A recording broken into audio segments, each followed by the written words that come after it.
Welcome to Monday Morning Express, where it's a very special episode. We are in Cheyenne, Wyoming, in the Cheyenne Roundhouse and Steam Shop yard here, and we just got done with a nice little treat. Tell us about where we were, Jimmy. Well, Ed Dickens took us through the Steam Shop to give us an update on the 4014 Big Boy.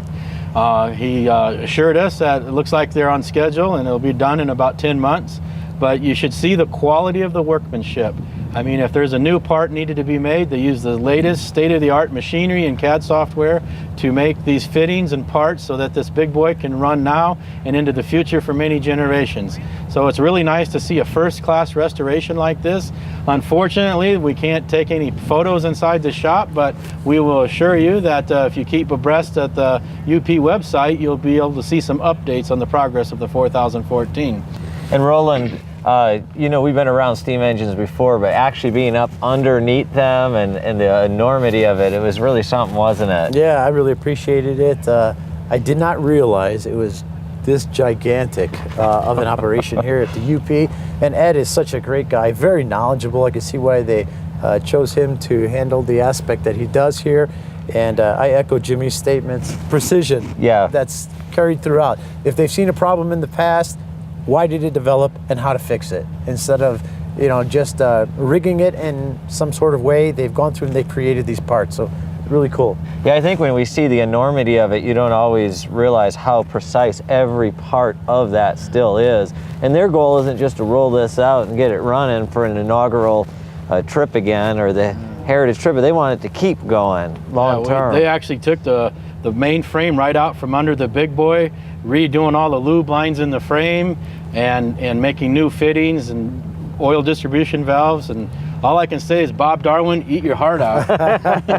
This one's for you, Bob. That's and right. We're standing in front of the business car Selma, so that's quite a treat.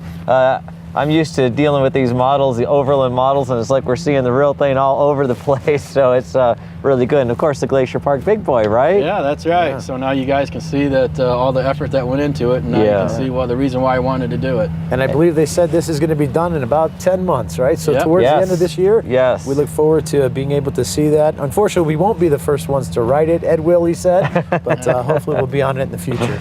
That sounds good. Well, we're going to head over now into the museum area of the beautiful Cheyenne Depot. It's probably a lot warmer in there. We're joined by Christy McCarthy, the Executive Director of the museum. Thanks so much for joining us today, Christy. Thank you, my pleasure. So tell us a little bit about the museum and some of your goals, and maybe how some of our viewers could even help out. So the Cheyenne Depot Museum is completely nonprofit. It is a 501c3. We are not city, county, state, or federally funded. So we encourage donations, and we definitely have lots of work to do here. As being part of the Mecca of Railroad, we want to make sure that we keep that history alive. We also, this building is a national landmark, so that's something that we really work hard to keep on their registry, and that takes, you know, funding as well. So we appreciate every dollar we receive. Yeah, and we just were blown away at how beautiful the restoration of this depot is. It's got a rich heritage. It's about 130 years old, is that correct? It is 1886. Wow. It has been renovated at different times. It did sit vacant for about 25 years after UP let it go. But then when the city brought it back, it is a city building, but we run it. So it's definitely a task to take care of this building every day, but we love it, and we can't believe that, you know, that we're able to make it happen here. Yeah, it's amazing. Now, we're also really impressed with a lot of exhibits here. You've clearly put a lot of work into making them something that's enjoyable for a large audience, whether they be children or extreme rail fans. So tell us a little bit about some of the goals with your exhibits here. Sure. Well, we have a commitment to education. Children and the museums are very, very important, so we want to make sure that we live that out. We're looking forward into more technology for the museum, but we start on a basis with education. We also really owe it to the railroader who grew up with the railroad to come here and really have that experience. So a lot of our exhibits include anything from what trains, you know, had in the past to, you know, what they're doing with the big boy today. So we really try to do a genre for everyone, for every age. Yeah, very nice. The exhibits obviously are educational. I was happy to see model railroads. And of course, there's a beautiful model railroad upstairs that's very famous. So tell us a little bit about that. So the model railroad has been a real labor of love for a lot of our people in our area, as well as, for all of us that are here. It's a Harry Brunk display. It was brought from Nebraska out of his trailer. So it was basically transplanted here, and then we've added on, to the UNC Railroad.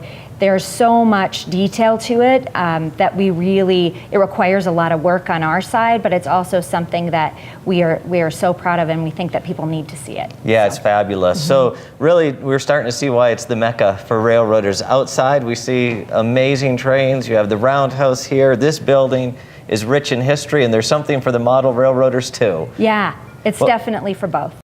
So now we're here with Ashley, one of the tour guides here at the Cheyenne Depot Museum. So Ashley, tell us a little bit about some of the groups that you get to show around this beautiful museum. So it's mostly children and school groups. They range in age from 3rd grade to about 8th grade. That's where we fit most into the Wyoming curriculum. It's so much fun. They get so excited about the railroad and all of the trains everywhere. They love the diesel bell. They love playing with the model speeder that we have back there. There's also a model of how the pistons work that they can turn, and they just love that too. We take them through kind of the history of Cheyenne and the founding of the railroad, and it's really great to do that and focus in on the trains and to kind of keep that history alive. Very nice. And I know you have some full-scale pictures here, a set of drivers back there, and so I'm sure they're pretty amazed at how big these locomotives were, right? Right, yeah. We have our full-size picture over here that everybody stops and takes their picture in front of. Yeah. And the kids like to go stand next to the wheels back there. They cannot believe how tall it is. They're taller than me. Even I get amazed by it still when I stand next to it. I'm like, whoa. And of course, upstairs you have a model railroad. Right. And so our show primarily is aimed towards model railroaders and brass models, very high quality models. And upstairs is a very high quality model railroad. So what's the general reaction you get when you take people up there? Every time we take people up there, even if they think they know what they're expecting, everybody stops at the door and just goes, wow, they cannot believe how big it is, how much detail is involved. There's little bits and pieces hidden throughout that we have, especially kids try and find, and then we find that their parents get really into try and find it too. There's just so much fascination with it, and it takes almost a full hour for it to run the whole way, and we have people who stand there and watch it go. That's incredible. And now, of course, when we see a railroad like that, especially the kid in us, we want to play with the railroad, but you even have something for that, right? The kids that want to kind of try their hand at it? Right. So Harry's railroad is pretty delicate, and we like to keep it just strictly professionals working with it, but there's another model that we have up there called Wendy's World that kids can run themselves. They can kind of get an idea of running the controls and keeping the train railed, and just basics on how to work a model railroad, and it's and they really have fun with that, yeah, don't they have so much fun with it. Well, that's great. Well, hey, keep up the great work. Thanks. And I'm looking forward to go and take this tour myself. But let's talk a little bit about our trip out there in Cheyenne, and hopefully we'll have some pictures to share with the audience. Unfortunately, we don't have as much pictures and videos as we would like. Yeah, although Ed Dickens was absolutely superb, and he really runs the show there at the Cheyenne shop there, as far as restoring the big boy and everything else. Right. But he had told us from the outset, very respectfully, I might add, that, and it's true, they want to be able to release on their own these updates, and we don't blame them. Right. So, but he was so kind, and he didn't just give us a skimpy tour. No, man, we had like about was it 3 thorough? hours. It was so thorough. Tour. Yeah. The kind of 3-hour tour where you don't get lost. Yeah, on an absolutely. Island. But anyways, in all seriousness, man, it was so informative. We kind of felt like royalty getting that like personalized tour from Ed, seeing learning the nuts and bolts, literally, of what's going into that project. Why don't you tell the guys a little bit about some of the machinery? Yeah, some of the things I appreciated, and thank you for mentioning that. Yeah, because as Ed took us in, one of the things that he highlighted to us was that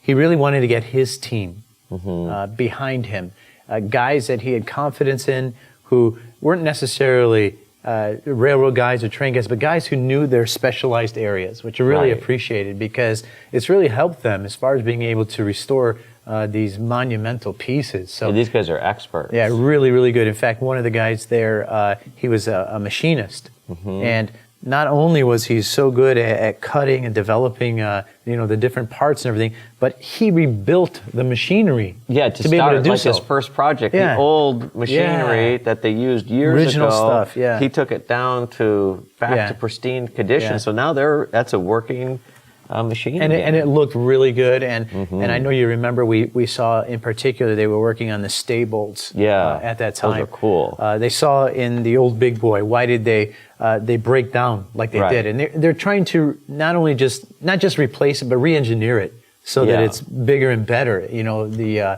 actual bolts themselves so that they'll last longer. Yeah, So- they're taking a long-term view with this Big Boy project. Yeah. They want the rollout to be spectacular, but it's clear years down the road they want to be able to run this Big Boy Yeah. without unnecessary problems. Yeah, so I mean, the roundhouse was just spectacular, huge, and we got taken from section to section. Nice tour that Ed took us on. Even some of the new machinery that they've been able to Right. buy to, incorporate new stuff into the rebuild of this model. So Because there's so many of some of these parts, they were saying it's actually more cost effective sometimes just to buy the machinery Yeah.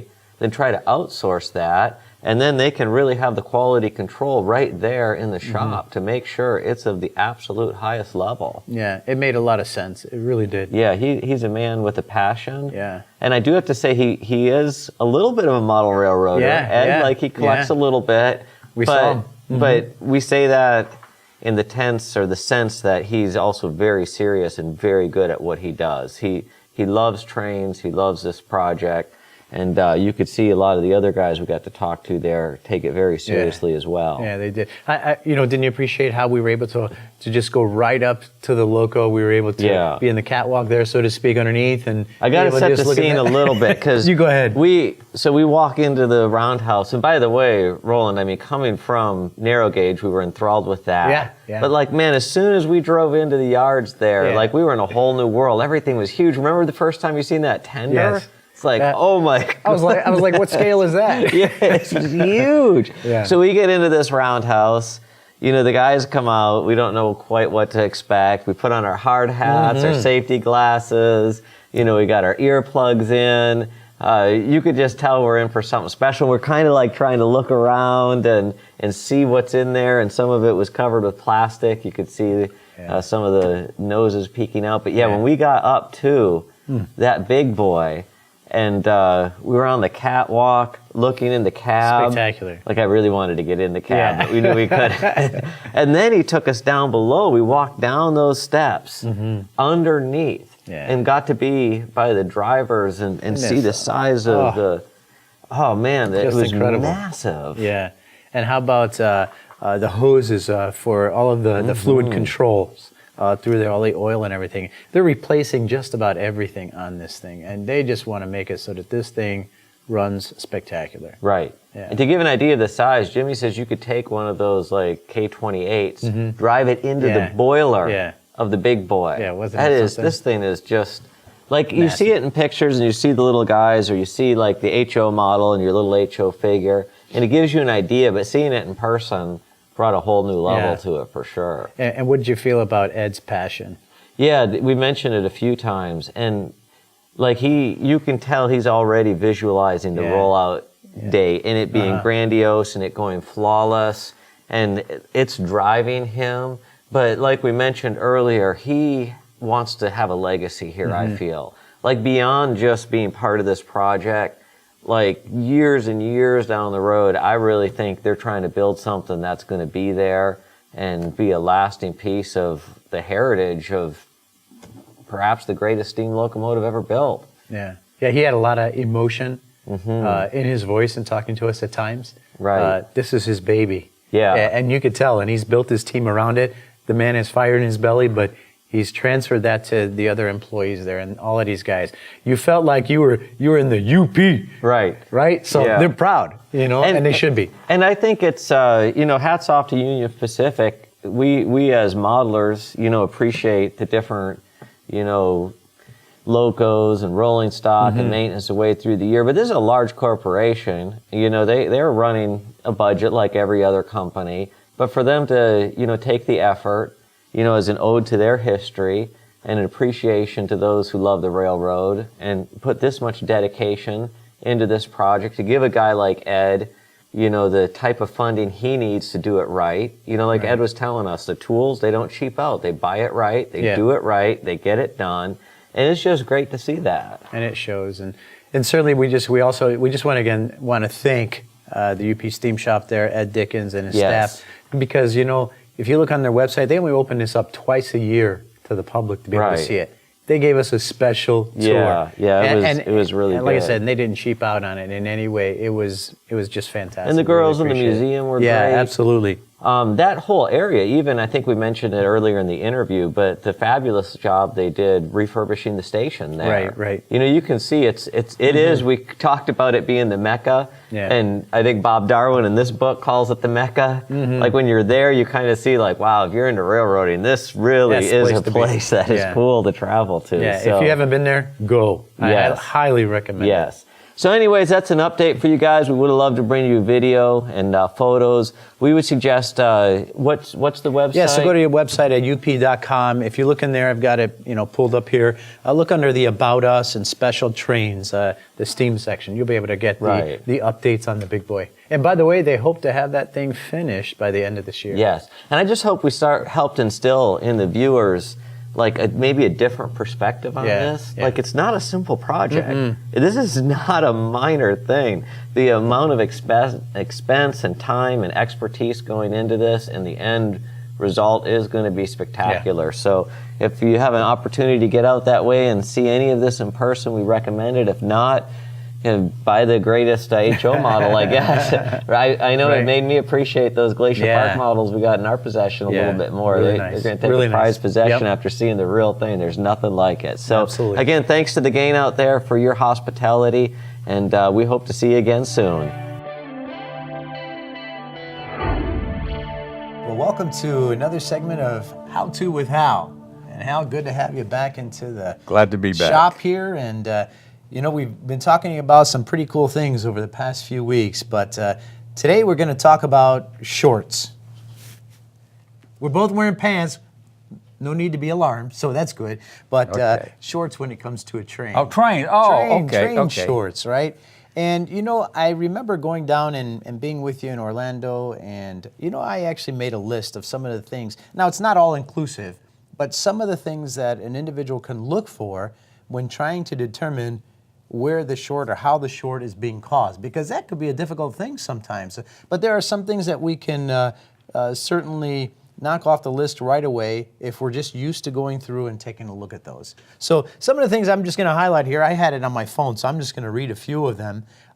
One of them is like, for example, if the brass brake shoes are touching the drivers. Correct. So you're going to see very a short. common. Yeah, you're going to see a short there. Could be sparks, could be dead short. So that's one of them. Number two, one or more of the main driver wheels is on backwards. It could be that the pilot or trailing truck wheels are on backwards. We've seen that happen. It could be a driver touching the valve gear hanger, okay, the hanging down. So that could also be touching. The pilot in the front, we've seen this where the screws come loose. They become loose and the pilot starts touching the rail. Or it's a bent pilot. Or a bent pilot. Some of that can cause or a short. bad track. Yep, bad track. Absolutely. Another one, in speaking about the drawbar, for example, we actually had this a few weeks ago. That drawbar goes up and touches the bottom side of that cab. Perhaps it's a drawbar wire that is soldered to the tab on the draw screw underneath the locomotive that's touching the body. Or we've seen this before. Defective insulation on the left driver. It shorts out the flange to the driver's center. The driver flange rubbing on the boiler. Left trailing truck wheel rubbing on the truck frame. The front or rear trucks being on backwards. We've seen that. Even one of the tender trucks themselves on backwards causes that short. Brake shoes on a tender truck, the side frame touching the wheels. Perhaps it's even some sort of detail that's under the body of the frame that's touching the tender wheels, that causes a short. Brass air hoses on the rear of the tender too low, and then sometimes rubbing there. Short outs on switches. That's right. In I've had particular that on a lot that. of times. Right. Wiring inside the locomotive. We've gotten into that. We've seen that on the inside. Perhaps it's touching the body. One of the soldered tabs we mentioned on a Sagami motor, right? Could be touching the back head when Exactly. it was installed, maybe out a little too far. So that's one. Or even lighting circuits themselves not insulated properly. Yes. So that can cause a short. So obviously this list is not all inclusive, but boy, it's a nice place to be able to start whenever we're looking and determining a short in our model. Now, something that you've created here is a custom power supply box, but I want you to tell us a little bit about why you did this and how it was made and what's the purpose to being able to determine a short. Okay, I made this. This is from an old, well, it was actually a cabinet I got from Don Drew at PFM years ago. This was a mini sound console. I made my own power supply, but I also made a continuity checker for checking out shorts without having to glance at the meter. And all I did was put a light bulb in series with one of these wires here. And when I've got a double pole switch where I can remove part of the wire, insert this light into it, and that takes the load on a short, Right. and the light will come on. Okay, so you can see it either way. You can either see it via the light, Yeah. or via the Now, meter. Actually. right now, if you have a good normal engine on the track, the light will come on. So I'm going Okay. Okay. to, and if I kill the switch, power going to the track. Right. You'll okay. get the same thing if you have a short. Okay. All right. Very good. All right. So tell us both of your meters here, the purpose for everything, and how this is really Well, going this to help us is, out. the one on the left here is my voltmeter. This power supply puts out no load, about 12 and a half volts. Okay. My amp meter is good up to 3 amps. I use the amp meter a lot for determining how much current my motors are drawing. If on you it, look right. at the charts on the Sagami motors, they give you a max continuous. And when I install a motor in a locomotive, I'll put it on the test track and I'll hold it and I'll let the wheel spin. If it exceeds the max continuous current, either I'm going to take some weight out of the motor or put in a bigger motor or change the gearing. Right. Right. But you don't want to exceed the max continuous current. It's no good for the motor. It's going to It'll overheat. Burn it. Right. Okay. All right. Excellent. All right. Well, we have our Great Northern 460 or 10-wheeler on the track, and we're just going to give an example of, for example, with this box here that you created, how to quickly determine a short. Yep. Okay. Well, a lot of times you're going to pull a model out of a box. You're just going to set it on the track, because you're expecting it to run. So you're Right. just going to stick it on the track and hope it goes. And we got one on the track now, and we're going to turn it on. And it's not moving, and then my amp amp meter is is up? showing almost 2.5 amp, which means we got a dead short. Okay. But your light didn't come on. Tell us No, why. because We I saw it haven't. via the I meter, haven't right? selected light bulb yet There with you my go. switch. So go ahead and show that. If you now. And that light should come on. See? See? Right. So we were talking about two different ways with this particular box that you could determine that, via the meter or via the light. And you were telling me earlier that you like to use the light because if it was via the meter, what could potentially happen? If you're using the meter rather than the light, you can pop your circuit breaker. Yeah, yeah. So this is just a quick, easy way. Yeah, and it's easy to see the light that is Yeah, look at the right. meter. You can catch the light out of the corner of your eye. Okay. And I use this also when I'm putting drivers back on a locomotive. I've got an alligator, some feeds come off my track with two Right. little alligator clips. And I'll clip one to the axle, and I'll have this selected. I'll turn up the voltage and go over to here and select the light. And I'll just touch it to either one of the drivers. And the insulated one, it shouldn't come on. The one that's uninsulated, the light should come on. And I just line the drivers up with all the way I'm going to put them in the frame. Okay, cool. And we're going to get to that. We're going to see you do that a little later on in another segment. So now that we have our diesel locomotive on the track, Jimmy, what's the first thing an engineer has to do? Drinks coffee? That's right. But he's got to start it up. So the first thing he's got to do is start up the locomotive. Now on our Tsunami 2, out of the package, we have it auto start. And what that means is as soon as track power is applied, the locomotive and the decoder will come to life and start the prime mover sound. And the reason for that is because a lot of people want to put it on the track and know that it's working. Because if you put it on the track and you can't hear any sounds, you start thinking, what did I do wrong? Something's broke. Something's broke. Yep. And so out of the package, it starts off in the on position. But you can trigger that. Again, it's another CV adjustment like we talked about. So in this case, we have the prime mover off. But for serious operators, we want to go this route. Absolutely, and I agree with that 100%. So out of the packet, so with this adjustment here, what we're going to do is we're going to push the function 5, and that's our RPM plus or the startup. So by pushing RPM plus, we're going to trigger the startup sequence. So let's do that.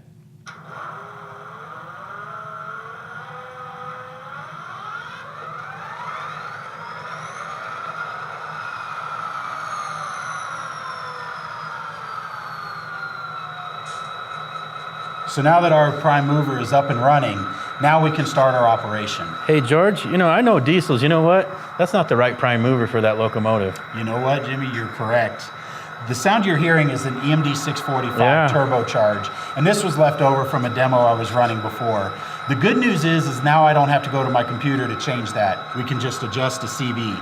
So CV123 is what selects the prime mover. Now on our diesel decoders in the Tsunami 2 product line, again, it goes back to our large memory chip that we put on the decoder. You have up to 9 different diesel prime movers programmed on the decoder already. So by simply making a CV adjustment, we can pick any era of locomotive that manufacturer. Should we ask Dan which one it should be? I'm going to let you guys. You're going to let us be the experts. Yeah, well, on this today. E7, it actually would be a dual EMD 567. And on our EMD decoder, we actually have that sound in it. So we're going to take CV123, and we're going to set it to a value of 3. And you can hear the instant change. Mm-hmm. So the first prime mover is going to start up. That's more like it. Well, you're not done. We got the second one to start up. There's number 2. So now this dual 567 EMD E7 is now properly ready to go. All right. Let's go ahead. Now again, we have a lot of features that we've built in. We've talked about with the steam include in the diesel, for example, our dynamic digital exhaust. Now the cool thing about the diesel that our back EMF algorithms now are fine enough that we can watch the load on the motor and more accurately adjust that prime mover notching and intensity based on what the locomotive is doing. So let's take this locomotive here. We'll move it forward at about speed step 10 again, as we've done in the past. And if once it gets down there a little bit, why don't you put your finger in front of that and put some resistance on there and let's see how it behaves. You think you can hold it back, Dan? My finger, I don't know. So you can kind of hear there's not much change, but once it encounters some resistance, listen to that. Revs up. It revs up. And you also heard the intensity change as well, Yeah. which is a big factor. Because when those locomotives are working harder, and I'll bring it to a stop, when those locomotives are working harder, they actually sound a lot louder. And so what we've done is we've been able to adjust both the sound and the notching and the intensity of that prime mover. Yeah, that's really cool. That's impressive. Now with this diesel decoder, we've also got a lot of new sounds. We've also got sounds that you can adjust. There's a steam generator on there on function 20. So this E7 would actually have the proper sounds that would accompany a steam generator. As you're hearing right now, there's a new compressor sound. It's a shaft-driven EMD. So that, again, as we talked about with our steam locomotive, will cycle on and off as you use the brakes more frequently. And as you charge the train line, the prime mover will actually notch up to notch 3 to simulate trying to charge that train line faster with that shaft-driven compressor to then force air into the train line more quickly. Now, can you operate these diesels like a real locomotive where you're notching it up? Yes. But without touching the throttle? Absolutely. So here, without ever moving it, we're going to push the 5 RPM plus, and we're going to manually notch it up. And that's one of the beauties of the Tsunami 2 is if you don't like the RPM DDE, the dynamic digital exhaust, like we've talked about, you can still manually override and make sure that it's in the proper notching. And never once do you ever lose control of your throttle because you've locked it in place to adjust the prime mover notching. So you could actually load up before you roll the train out. Go. Now here's another little secret with your notching that we talked about, is you can actually set the brakes on the locomotive. So let's bring this over here. We'll get it to start up again really quickly so we're in idle again. And once it's going, what we can do is we can actually set our brakes. Like we talked about with our steam locomotive where you set the brakes and they actually function, we can do the same thing. So we'll set our brakes, now we'll increase our throttle. You'll hear it notching up, and as it's loaded up, then I can release the brakes and start to move. And you hear that prime mover back down now that it's rolling because it is a light locomotive. So you've got a more interactive and intuitive working of the dynamic digital exhaust in conjunction with the operation. Our goal was to really make the experience a lot more fun. Yeah, and you heard that secret first from MME. That's right. But no, we can really appreciate that, you know, now that we got these beautifully, accurately scaled models, that we can really run them like they're supposed to be. Correct. And for guys that are really into scale operation, we can load up a coal train, release the brakes, roll out of town, turn on our dynamic brakes when we're going down grade, and so we can have it all now. Oh, and that's a feature I haven't talked about yet. Thank you for bringing that segue in. So dynamic braking is one thing that we've had in our Tsunami 2, and when you apply the brakes and you're coasting down grade, the engineer typically isn't still in notch 4 or notch 5 running the prime mover. It's be like running the throttle, running your gas on your car while you're hitting the brakes. And so with the original Tsunami, the prime mover can be set to drop to idle, so that as you're running the dynamic brakes, you're coasting down grade. Now, with the Tsunami 2, we took that one step farther.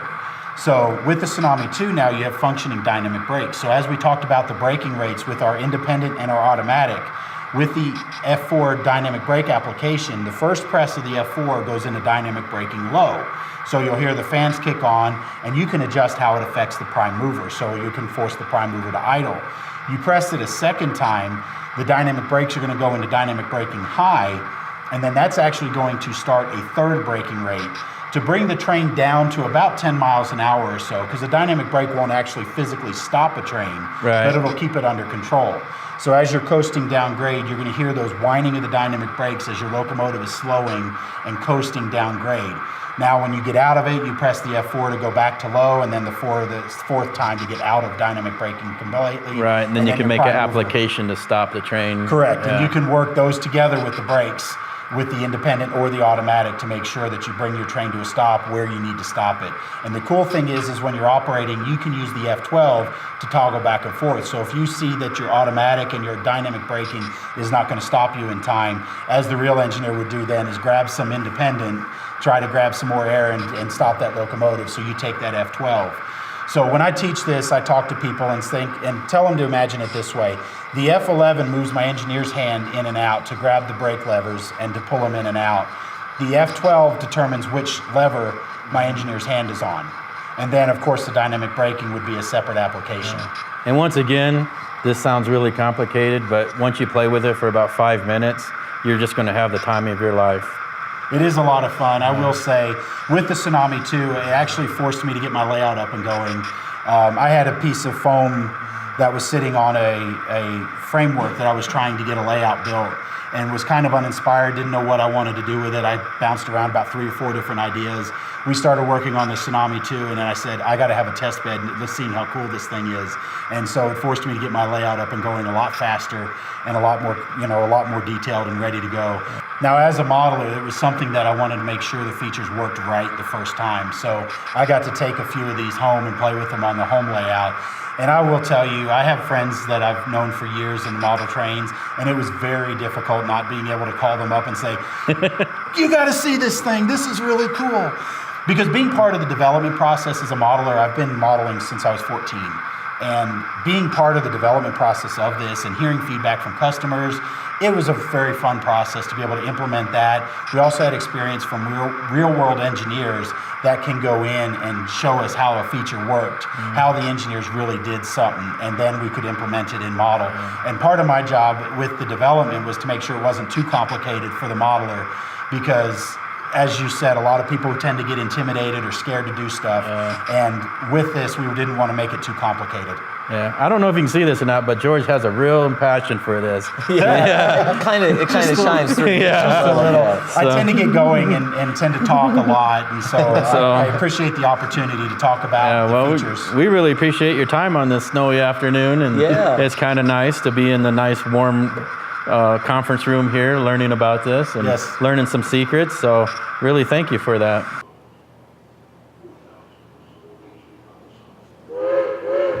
All aboard the Monday Morning Express.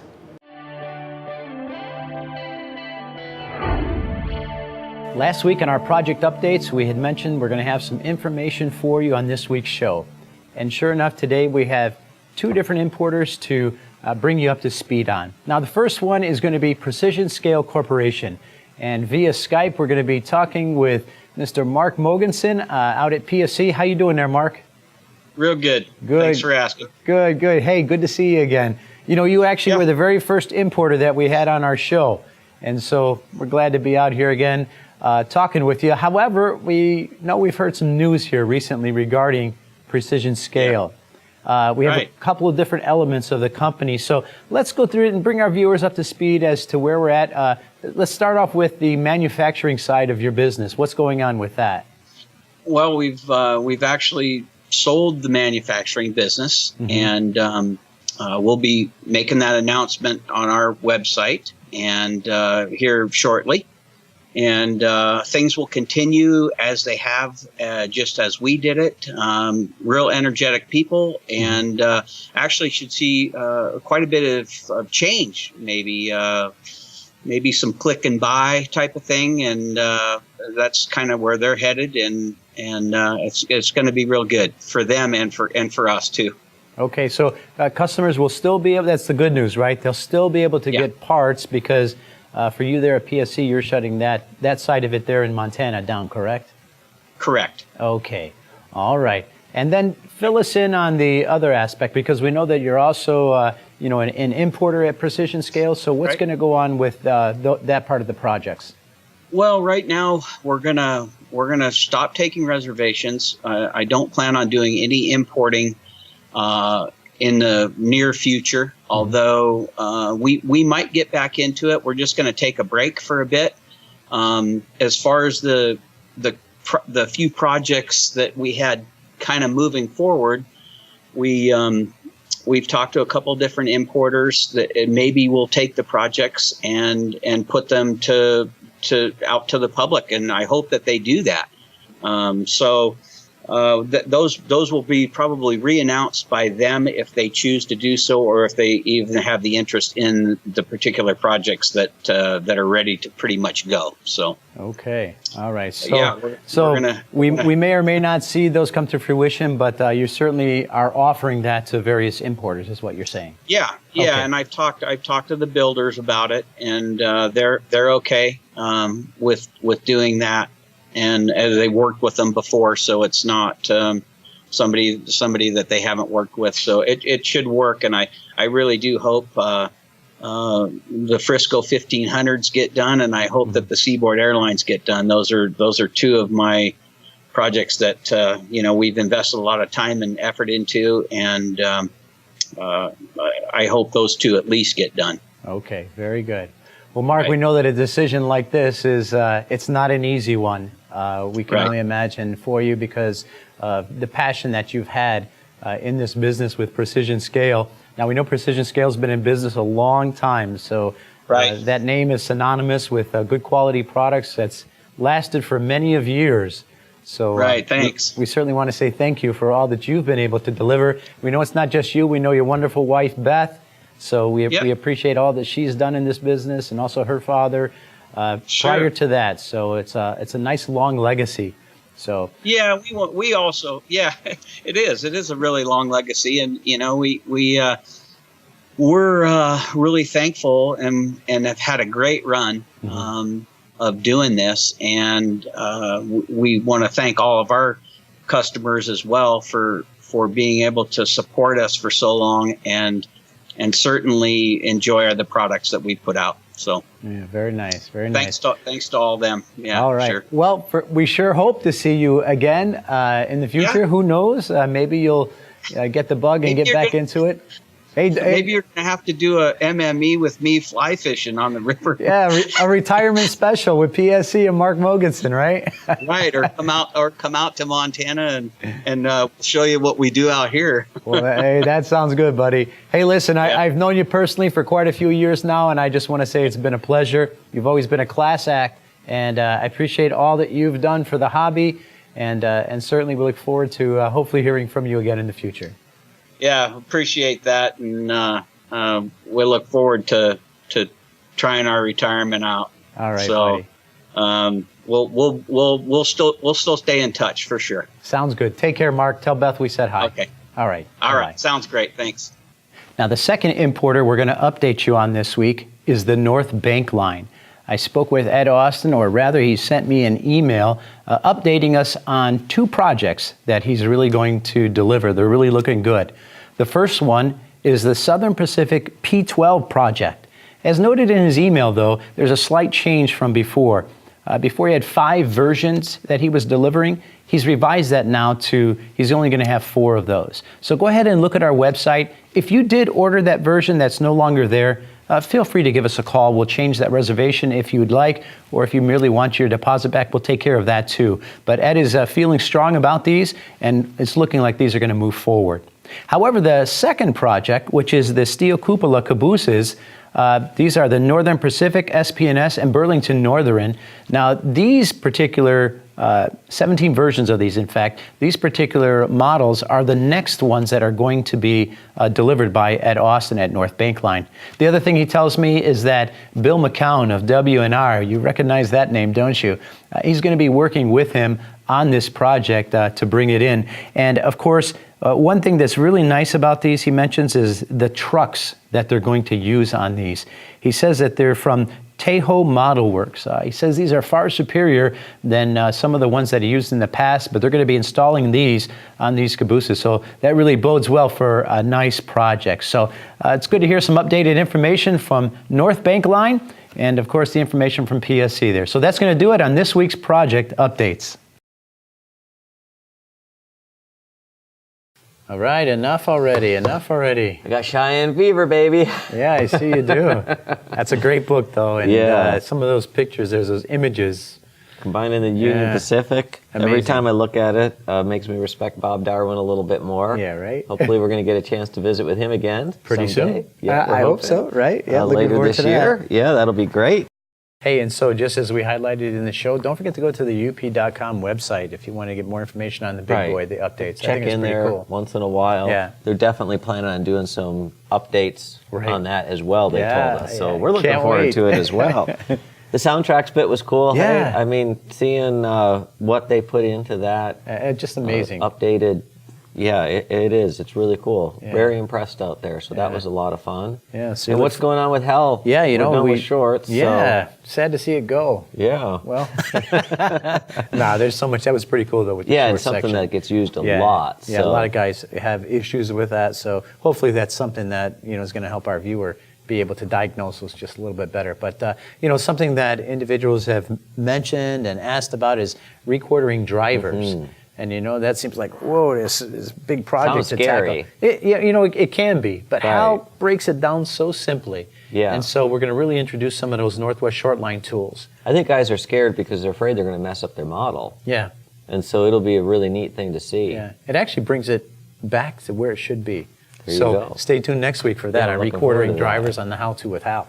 I got my Yeah, I see it. Cheyenne Big Boy I see it. commemorative mug, and it's got a special Jimmy Booth photo on the back. Yeah. Since we were out there with Jimmy. Hey, maybe you're the number 2 fanboy. Yeah, I don't know. because coming up next week, we find out I am not the number 1 fanboy. So we'll keep our audience in Who is that? anticipation of who our Jimmy Booth's #1 fanboy is. Hold on, as we look over to the desk. Yeah, I wonder who it could be. So looking forward to that. And also we get to Harry Brunk's layout, which is actually in the upstairs of the Cheyenne Depot. Oh, you gotta but that's love a it. very famous layout because it was featured in Up the Clear Creek on the narrow gauge. That was a 2-volume book. It was done throughout, of course, the Gazette and so forth. So that was pretty neat. And we get to visit with Mr. Harry Brunk as well.